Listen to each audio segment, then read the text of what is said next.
अगला सवाल हम लेते हैं। अगला सवाल हमारे पास आया है आरती जैन जी का। ये पूछ रहे हैं सर कि इनके पास BHEL के शेयर्स हैं, 300 रुपये पर इनकी खरीदारी है सर, और ये बोल रहे हैं कि ये लॉस में है, तो क्या करना चाहिए, जनवरी के लिए क्या टारगेट है। हालांकि 300 रुपये इनका बाइंग प्राइस है, शेयर इस वक्त 295 के अराउंड कारोबार करता हुआ नजर आ रहा है। तो सर क्या करें, ये इनको बताइए, थोड़ा गाइड कीजिए इनको। देखिए, वेरी फ्रैंकली इनको कुछ नहीं करना चाहिए। और मैं क्यों बोल रहा हूं, क्योंकि मैं इसको बहुत ज्यादा डाउनसाइड में देख नहीं पा रहा हूं। हार्डली लोएस्ट लेवल जो मैं अभी देख पा रहा हूं वो 286 का देख पा रहा हूं इसमें। और 286 में मैं आपको एवरेज करने के लिए तो बिल्कुल नहीं बोलूंगा इस पर्टिकुलर शेयर में। क्योंकि अगर मार्केट में कुछ एक्सट्रीम ही बहुत गलत हो जाता है और एवरीथिंग टर्न्स अपसाइड डाउन, फिर कोई लेवल खुल के आएंगे 268 के, जहां पे हमें एवरेज करना चाहिए। उसके पहले एवरेज का कोई लेवल नहीं बनता। इतने छोटे डाउन साइड के लिए हम एवरेज नहीं करने वाले। अब इसमें इनको करना क्या चाहिए? पहली बात, अगर ये सिर्फ जनवरी जनवरी के लिए लेके चल रहे हैं तो बहुत ज्यादा मैं इनको बुलिश टारगेट्स नहीं दे पाऊंगा। हार्डली जो मैं देख पा रहा हूं 312, अगर आप जनवरी की बात कर रहे हैं तो। अगर आप इसको एक्सटेंड कर लेते हैं और एक्सटेंड करके आप मेरे को ये बोल देते हैं कि आपको इसको एटलीस्ट 2 क्वार्टर तक और लेके जा सकते हैं, फिर डेफिनेटली मैं आपको अच्छे लेवल्स दे सकता हूं। एंड इसमें एक और चीज बोल देता हूं, 260 लेवल से ही ये हमारी दिवाली पिक का भी एक पार्ट रहा है। 360 लेवल्स मैं समझता हूं इस दिवाली के पहले आपको देखने को मिल सकते हैं। तो पोजीशन आप तभी अगर एक्सटेंड कर सके तो 360 तक के लेवल्स भी देख सकते हैं। अगर नहीं तो फिर ये छोटे टारगेट ही होंगे जो आपको देखने होंगे। ओके, तो आरती जी, अगर आप थोड़ा सा समय इसको ज़्यादा दे पाएँ अपने बाइंग को, अपने शेयर को, तो आपको अच्छे लेवल इसमें देखने को मिल सकते हैं। और रचित सर ने यहाँ पर बताया कि भी है कि अगले 2 से 3 क्वार्टर में इसके अच्छे लेवल्स आ सकते हैं, और दिवाली तक 360 सर आपने बताया दिवाली तक आ सकता है लेवल ना। बिल्कुल कंफर्टेबली आ सकता है। और इसके पीछे मैं आपको छोटी सी एक और बात बता देता हूँ। जी। देखिए, बहुत लोग ना कंफ्यूज हो रहे हैं अभी कि क्या है डिफेंस, क्यों चलेगा डिफेंस, जी। वॉर तो होना नहीं है, हम क्या कर लेंगे। तो देखिए, ऐसा नहीं है। अभी यूएस ने भी अपना डिफेंस बजट बढ़ाया है और फिर आप देखेंगे कि यूएस ने डिफेंस बजट बढ़ाया है, ग्लोबली सारी जगह डिफेंस जी। बजट बढ़ेगा। क्योंकि आप एक रेशियो में अपना डिफेंस बजट मैनेज करके चलते हैं कि भाई ये इतना खर्चा कर रहा है तो हम इतने डिस्टेंस पे हैं, हम ऐसे हैं, जी। हमारे आसपास क्या है, वो कंट्रीज भी फिर डिफेंस बजट बढ़ाएंगी। एंड इवेंचुअली मैं समझ रहा हूं बहुत एग्रेसिव पुश आने वाला है गवर्नमेंट की तरफ से इस बजट में फॉर डिफेंस। तो मेरी समझ से डिफेंस में अच्छी स्पेंडिंग होगी। और 360 मैंने बहुत कंजर्वेटिव टारगेट आपको दिए हैं, मैं उससे भी ऊपर के लेवल देख रहा हूं। But looking at the market condition और सारी चीजें ना, ओवर एक्साइटेड वाली सिचुएशन में मैं नहीं जाना चाह रहा हूं। इसलिए अभी जी। 360, बट हाँ दिवाली के पहले उससे भी ऊपर का लेवल मिल सकता है। ओके, तो सर आपने बजट का यहाँ पर जिक्र किया, और बजट में अब कुछ ही दिन बाकी हैं, इसके बारे में चर्चा तो करना बनता ही है। लेकिन आपने अभी डिफेंस की बात करी, तो डिफेंस में सर आपको कुछ स्टॉक स्पेसिफिक आप बताना चाहें जिस पर आप बुलिश हों, जिसमें आपको लगता है कि हाँ अच्छे लेवल्स इसमें देखने को मिलने वाले हैं। देखिए, इस बार ना मैं आपको एक और चीज बताता हूँ। मुझे और ये मैं पिछले 1 डेढ़ महीने से कंटिन्यूसली बोले जा रहा हूँ, आई डोंट नो कब होगा ये।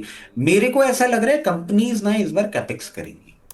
जी। और कैपेक्स करेंगी, वो अपनी जो पूरी की पूरी मैन्युफैक्चरिंग कैपेसिटी है उसको एक्सपैंड करेंगे। क्योंकि आप कोई भी माँ की नेम देख लीजिए डिफेंस में, सबके पास इतना ऑर्डर कंपाइल्ड है कि उस ऑर्डर को कंप्लीट करने में उनको 7 से 8 साल तक का टाइम ड्यूरेशन भी लगता हुआ दिख रहा है। उसको मीट करने के लिए, उसको मैचअप करने के लिए। और जो अब हमारा एक्सपोर्ट भी चालू हो गया, आप एक चीज देखें डिफेंस में हमारे लिए सबसे बड़ी बात क्या होगी। पहले, आज से 3 4 साल पहले हम बात करते थे डिफेंस की तो हम बोलते थे अरे हमारा कंजम्पशन ऐसा है, गवर्नमेंट ऑफ इंडिया का इतना इतना ऑर्डर है, ठीक है इतना हम कर लेंगे। बट आपके पास एक्सपोर्ट ऑर्डर आ रहे हैं। अब एक्सपोर्ट ऑर्डर क्यों आ रहे हैं? सिंदूर में जो आपने अपना परफॉर्मेंस दिखाया है उसके बाद आपको डिफेंस में एक्सपोर्ट ऑर्डर मिल रहे हैं। Let me not go out a lot, but हाँ डिफेंस में अभी भी मुझे बहुत अच्छा लगता है एचएल। आप देखें ओके। ये 4,000 रुपये भी चला गया, 4100 में भी चला गया, कंटिन्यूसली आप been talking about it. HL अभी चल क्यों नहीं रहा है? बहुत लोग ये सवाल कर रहे हैं भाई चल क्यों नहीं रहा है। एचएल को चलने के लिए अब सिर्फ एक चीज की जरूरत है, कैपेक्स। जब तक वो अपना जो मैन्युफैक्चरिंग कैपेसिटी है उसका, क्योंकि इनके पास लैंड बैंक है, जहां इनके यूनिट्स हैं, इनके पास लैंड बैंक अथा है, कोई प्रॉब्लम नहीं है। इनको सिर्फ इंस्टॉलेशंस और ये ज्यादा करने होंगे, and government will readily fund. क्योंकि अभी हमारा मैं पहले भी बता चुका हूं, जैसे मिग 21 जैसे ही रिटायर हुआ है, हमारा स्क्वाड्रन साइज छोटा हो गया है। We are very close to Pakistan in terms of squadron size, and China से हम बहुत दूर हो रहे हैं। अभी हमारे लिए fighter jets need of the hour बन रहा है। और मैं समझता हूं इस बजट या इसके आगे पीछे आपको कैपेक्स का अनाउंसमेंट बहुत इजीली दिखेगा एचएएल में। एचएएल में अगर आप मेरे से बहुत नियर टर्म की बात करें, तो अभी भी मुझे 49-50 तक के लेवल्स कंफर्टेबली देखने को मिलते हैं। और अगर कैपेक्स आ जाता है फर्स्ट थिंग फर्स्ट 5600, और एग्जीक्यूशन तक पहुंचते पहुंचते 6400 तक के भी लेवल्स दिखाने का दमखम ये पर्टिकुलर कंपनी रखती ही रखती है। इसके साथ साथ हम भारत डायनेमिक्स की बात कर लेते हैं, because new age companies when we talk about, और जिस तरीके से भारत डायनेमिक्स ने के प्रोडक्ट्स ने अपना दिखाया भी था सिंदूर में पूरा का पूरा परफॉर्मेंस, इस लेवल पे भी भारत डायनेमिक्स अच्छा लगता है। 1640 will be the first level, और उसके बाद डायरेक्टली 1980 तक के लेवल्स भी मेरे को देखने को मिल सकते हैं, हमको देखने को मिल सकते हैं। बीएचईएल की अभी सवाल आया था, हमने बात कर ही ली थी। इसके साथ साथ अगर आप बीईएल को भी देखेंगे, बीईएल भी अच्छा लगता है जिस तरीके से ये पोजीशनड है। अभी यहां से सबसे पहला लेवल बहुत नियर टर्म टारगेट्स जो कंटिन्यूसली हम लोअर लेवल से दे रहे हैं, that will be 424, then 464, then 524।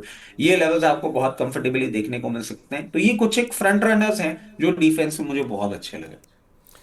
ठीक है सर। तो सर बजट आ रहा है तो डिफेंस के अलावा कोई और आपको सेक्टर लगता हो कि हाँ ये सेक्टर भी बजट से पहले या फिर बजट के बाद अच्छा परफॉर्म कर सकता है, तो कुछ उस सेक्टर के भी बारे में बात करना चाहेंगे, और उस सेक्टर के अंदर कुछ स्पेसिफिक स्टॉक्स हो आपकी नज़र के अंदर? देखिए मुझे बहुत अच्छा लगता है एफएमसीजी स्पेस, मुझे ओके। बहुत अच्छा लगता है रेलवे स्पेस। डिफेंस की हमने बात कर ही ली है। हम्म। थोड़ा सा एक बजट से रिलेटेड तो नहीं, बट जिन लेवल्स पे चल रहा है, I am just waiting for the guidance from TCS. ITB space एक ऐसा है जो ओके। बहुत अच्छा लग रहा है। और मैं समझता हूं कि ये चार ऐसे सेक्टर्स होंगे। एंड अलोंग विद दिस, अभी मैं आपको बात करता हुआ बड़ा ऐसा लगूंगा कि क्या बेवकूफी भरी बातें हैं। मुझे ऐसा लग रहा है कि small cap and mid cap will be the flavour of this year, and I have okay. Been continuously talking about it. Here comes April, अप्रैल के बाद आप देखिएगा कि मिड कैप स्मॉल कैप में आपको बहुत अच्छा परफॉर्मेंस देखने को मिलेगा। और इसके पीछे का एक बेसिक कारण बताता हूं, जब जेनेरिक ग्रोथ होती है ना पूरी कंट्री की, तब आप देखते हैं स्मॉल बिजनेसेस भी परफॉर्म करते हैं। अब हम ग्रोथ के बहुत पास पहुंच चुके हैं, कंफर्मेशन हमें एक बार मिल जाए जो इस सीजन में रिजल्ट आने वाला है जनवरी में। जैसे ही अभी आप देखें कुछ कुछ नंबर्स छोटे छोटे तो आने भी लग गए हैं, जी। Starting from I think 12th TCS, और big numbers will be coming in. Confirmation मिल जाए, आप देखिएगा उनमें भी फंड फ्लो आता हुआ दिखेगा। फिर बस आपको वेट करना होगा बजट को फाइनल होने का। और उसके बाद अगर हो जाती है, अब तो मैं भी थोड़ा सा कंफ्यूज हो रहा हूँ कि मार्च तक भी ट्रम्प साहब पहुंच पाएंगे ट्रेड डील पे कि नहीं।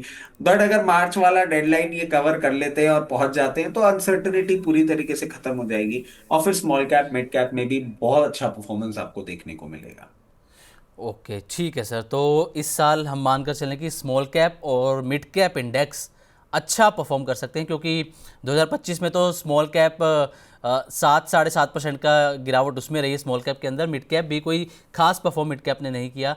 एक लार्ज कैप हम देखें तो थोड़ा सा वो संभालता हुआ नजर आया था बाजार को, लार्ज कैप इंडेक्स।